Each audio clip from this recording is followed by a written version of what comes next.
Hello and welcome to high school live. હું છું હિરલ જીવાણી અને લાસ્ટ લેક્ચરની અંદર આપણે ડિસ્કસ કરતા હતા સજીવોના લાક્ષણિક લક્ષણ તરીકે વૃદ્ધિની પ્રક્રિયા. એકચ્યુઅલીમાં આપણે ડિસ્કસ કરતા હતા કે કોઈ પણ સજીવને આપણે જો સજીવ કહેવો છે, બરાબર, અથવા તો હું એવું કહું કે નિર્જીવ અને સજીવ વચ્ચે મારે ડિફરન્શિએટ કરવું છે, બંનેની વચ્ચે તફાવત શું છે એ મારે આઈડેન્ટિફાઈ કરીને કહેવું છે, બરાબર. તો એ પ્રક્રિયા માટે હું કોને સજીવ કહીશ અને કોને નિર્જીવ કહીશ, તો એના માટે આપણે અલગ અલગ પ્રકારના લક્ષણો ડિસ્કસ કરતા હતા, બરાબર. તો એ લક્ષણ તરીકે લાસ્ટ લેક્ચરની અંદર આપણે શું ડિસ્કસ કર્યું હતું, તો કે એની અંદર આપણે વૃદ્ધિની પ્રક્રિયા છે એને સંપૂર્ણ રીતે ડિસ્કસ કરેલી અને એના અંતે આપણે એવા તારણ ઉપર આવેલા કે વૃદ્ધિની પ્રક્રિયાને આપણે સંપૂર્ણ રીતે લાક્ષણિક લક્ષણ કહી શકીએ નહીં, બરાબર. તો એની જેવા બીજા લક્ષણો છે એમને આપણે અલગ અલગ રીતે વ્યાખ્યાયિત કરવાના છે કે સજીવ તરીકે લાક્ષણિકતામાં લઈ શકાય કે નહીં લઈ શકાય, બરાબર. તો આજે આપણે વાત કરીએ છીએ સજીવના વિશિષ્ટ લક્ષણ તરીકે પહેલું છે પ્રજનનની પ્રક્રિયા, બરાબર. એના માટે આપણે વાત કરવાના છીએ. ઓકે, હવે પ્રજનનની પ્રક્રિયા છે એને લઈને જ્યારે વાત કરીએ છીએ ત્યારે પહેલા તો એ સમજવું જોઈએ કે પ્રજનનનો હેતુ શું છે, શા માટે સજીવો પ્રજનન કરે છે. તો કે પૃથ્વી પર રહેલો કોઈ પણ સજીવ હોય એ પોતાનું અસ્તિત્વ ટકાવવા માટે પ્રજનનની પ્રક્રિયામાંથી પસાર થાય છે.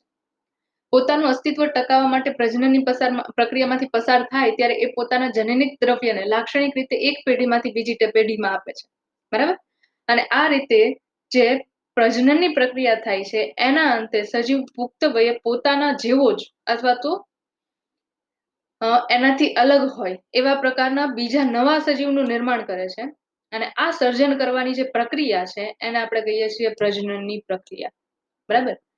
તો પ્રજનનનો મુખ્ય હેતુ શું છે, તો કે પોતાનું પૃથ્વી પર અસ્તિત્વ ટકાવવું, બરાબર. પણ એક પ્રશ્ન થાય અહીંયા આગળ કે સજીવો છે એની અંદર શું બધા જ સજીવોમાં પ્રજનનની પ્રક્રિયા સમાન પ્રકારની હશે? ના, બરાબર. આપણે અલગ અલગ પ્રકારની જટિલતા ધરાવતા હોય એવા અલગ અલગ પ્રકારના સજીવો જોઈએ છે. ફોર એક્ઝામ્પલ, સૌથી વધારે જટિલ સંરચના ધરાવતા હોય એવા સજીવ તરીકે પૃથ્વી ઉપર મનુષ્ય છે, બરાબર.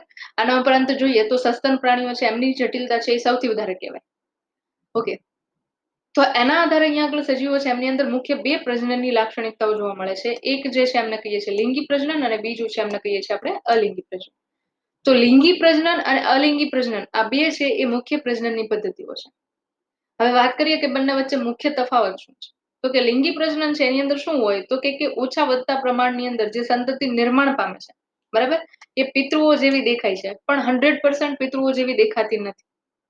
બીજી સૌથી અગત્યની વસ્તુ અહીંયા આગળ, જો લિંગી પ્રજનનની વાત કરીએ છીએ તો મુખ્યત્વે બે પિતૃ હોય, જેમાં એક પિતૃ છે નર તરીકે વર્તે છે અને બીજો પિતૃ છે એ માદા તરીકે વર્તે છે, બરાબર.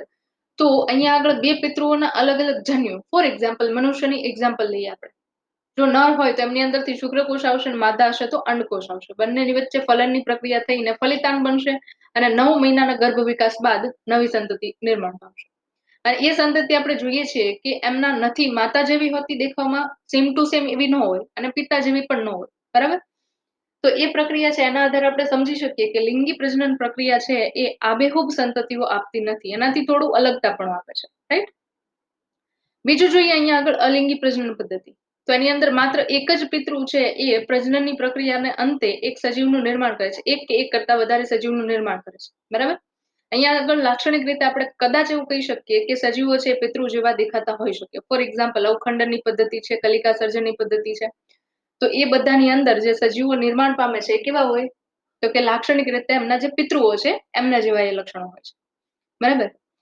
ઓકે, વાત કરીએ અહીંયા આગળ. તો પહેલી વાત છે કે અલિંગી બીજાણુઓ વડે જે પ્રજનનની પ્રક્રિયા થાય છે એ સેક્સ્યુઅલ ફોર્સ, બરાબર, એ મુખ્યત્વે તમને ફૂગની અંદર જોવા મળે છે, બરાબર. ફૂગ છે એ આપણને ખબર છે એક પ્રકારની વિષમપોષીય સજીવો છે, બરાબર, જે પોતે ખોરાક માટે બીજા સજીવો પર આધાર રાખે છે, બરાબર.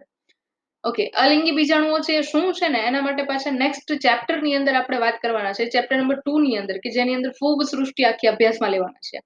એની અંદર ડિટેલમાં ડિસ્કશન કરશું કે અલિંગી બીજાણુઓ કોને કહેવાય, એના કેટલા અલગ અલગ પ્રકાર છે, બરાબર. ઓકે, નેક્સ્ટ એના પછી વાત કરીએ તો ઈસ્ટ, બરાબર. નામ સાંભળ્યું હશે તમે, સેકેરોમાઇસિસ.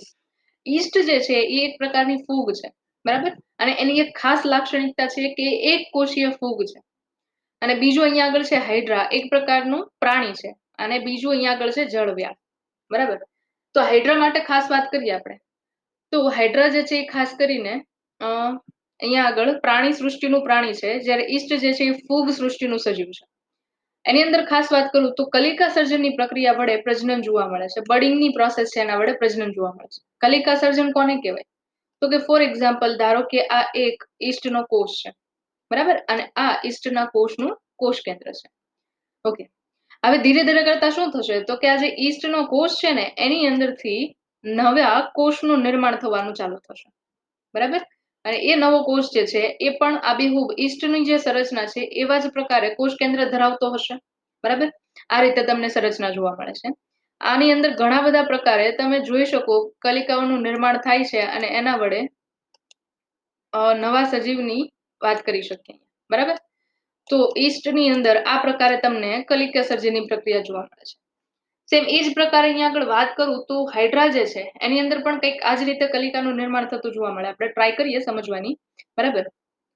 ફોર એક્ઝામ્પલ આ હાઇડ્રા જે છે એનો નીચેનો બોડીનો પાર્ટ છે, બરાબર, અને નીચેની બાજુ એક આધાર છે એની સાથે એ ચોંટીને પોતાનું જીવન છે પૂર્ણ કરે છે, એટલે કે સ્થાયી જીવન જીવે છે, બરાબર.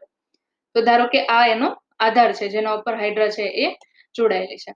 ઉપરની તરફ એ ઘણા બધા સૂત્રાંગો ધરાવે છે, બરાબર. ઓલમોસ્ટ જોઈએ તો 5 કે 6 ની સંખ્યામાં સૂત્રાંગો છે એ હાઇડ્રાની અંદર હાજર હોય છે, બરાબર. હવે પ્રજનનની પ્રક્રિયાનો જ્યારે સમયગાળો આવે છે અલિંગી પ્રજનનની વાત કરીએ છીએ ત્યારે અહીંયા આગળ આ જે તમે જુઓ છો, બરાબર, એ સાઈડમાંથી નાની કલિકાનું નિર્માણ કરશે જેને આપણે બાળ હાઇડ્રા કહી શકીએ, બરાબર.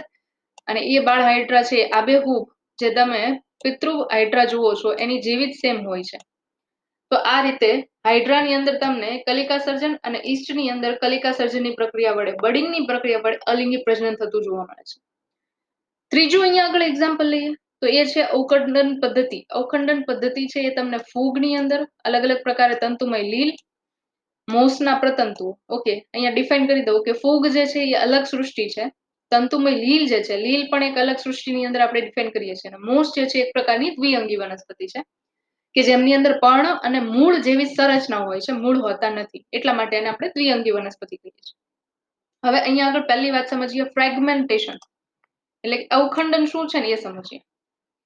ઓકે, ખંડનની પ્રક્રિયાનો મતલબ આઈ થિંક તમને ખબર હશે, બરાબર. ખંડિત કરવું એટલે શું તો કે તૂટવું, બરાબર. તો એ પ્રક્રિયાને આપણે ખંડનની પ્રક્રિયા કહીએ છીએ. ફોર એક્ઝામ્પલ આ જે છે એક પ્રકારે ફૂગનો તંતુ છે, બરાબર. હવે એ ફૂગનો તંતુ જે છે એ અલગ અલગ ભાગેથી કોઈ પણ કારણથી તૂટે છે, બરાબર. તો જેટલા પણ ફૂગના અહીંયા આગળ તમે ટુકડા થતા જુઓ છો એ બધા જ ટુકડાઓ જે છે આખી નવી વસાહતનું નિર્માણ કરશે. કદાચ તમે જો ફૂગની વસાહત જોઈ હોય ને તો એ આખી આવી તંતુમય સંરચના હોય જે માઇક્રોસ્કોપની અંદર આપણને ક્લિયરલી દેખાય, બરાબર. સૂક્ષ્મદર્શક યંત્ર જે છે એની અંદર જો આપણે અભ્યાસ કરીએ તો એ આપણને ત્યાં આગળ ક્લિયર દેખાઈ શકે. તો આખી આવી નવી ફૂગની સુકાઈ સંરચના છે એનું નિર્માણ કરે છે. આ પદ્ધતિ છે એને શું કહીએ છીએ આપણે તો કે એને આપણે કહીએ છીએ અવખંડન એટલે કે ફ્રેગમેન્ટેશનની પદ્ધતિ કહેવામાં આવે છે, બરાબર. ઓકે, એના પછીની અલિંગી પ્રજનન પદ્ધતિ જોઈએ તો એની અંદર છે પુનઃસર્જનની પ્રક્રિયા, બરાબર. પહેલા નામનો મતલબ સમજી લઈએ. પુનઃસર્જન, ફોર એક્ઝામ્પલ મને હાથની અંદર કોઈ પણ જગ્યાએ ઘા પડે છે, રાઈટ, તો ઉપરની સ્કિન જે છે એના કોષો જતા રહ્યા છે, એના બદલે ત્યાં આગળ નવા સ્કિનના કોષો છે, ત્વચાના કોષો છે નીચેની તરફથી નિર્માણ પામશે. તો એ જે પ્રક્રિયા છે એને શું કહીશું તો કે એને આપણે કહીશું પુનઃસર્જનની પ્રક્રિયા. કારણ કે હતું એ જતું રહ્યું, એના બદલે નવું નિર્માણ પામે, પુનઃ નિર્માણ પામે છે, બરાબર. તો એ પ્રક્રિયાને આપણે પુનઃસર્જન કહીશું, જેને ઇંગ્લિશમાં કહેવાય છે રીજનરેશન, બરાબર. ઓકે, તો ઘણા બધા પ્રકારના સજીવો છે એમની અંદર રીજનરેશન એટલે પુનઃસર્જન જે છે એક પ્રકારે પ્રજનનની પ્રક્રિયા છે. વેલ નોન એક્ઝામ્પલ છે આપણી પાસે પ્લેનેરિયા. આઈ થિંક તમે લોકોએ જોયું હશે પ્લેનેરિયા, બરાબર. હવે પ્લેનેરિયાને તમે જુઓ ને તો કંઈક આ પ્રકારનું સજીવ છે એ તમને દેખાય. ટ્રાય કરીએ આપણે. ઓકે, આ પ્રકારે પ્લેનેરિયા જે છે, સોરી, પ્લેનેરિયા જે છે એ તમને જોવા મળે. અને સૌથી મોટી એમની લાક્ષણિકતા હોય ને તમે સ્લાઇડની અંદર જુઓ ને તો તમને એની આંખ જે છે એકદમ બ્લેક કલરની પ્રોમિનન્ટ આંખે ચડે ને એવા પ્રકારની એની આંખો હોય, બરાબર. તો આ પ્રકારે પ્લેનેરિયા જે છે તમે જુઓ છો. હવે લાક્ષણિક રીતે તમે અહીંયા જુઓ તો પ્લેનેરિયા છે એને આપણે બે ભાગની અંદર કટ કરીએ, ધારો કે અહીંયાથી કોઈ પણ કારણથી ધારો કે કટ થાય છે, બરાબર. તો તમે જે ઉપરની તરફનો ભાગ જુઓ છો કટ થયું એટલે શું થયું તો કે બે અલગ અલગ ભાગ થઈ ગયા. એક ભાગને એક નામ આપી દઈએ અને આ જે છે ધારો કે એને આપણે બે નામ આપીએ, બરાબર.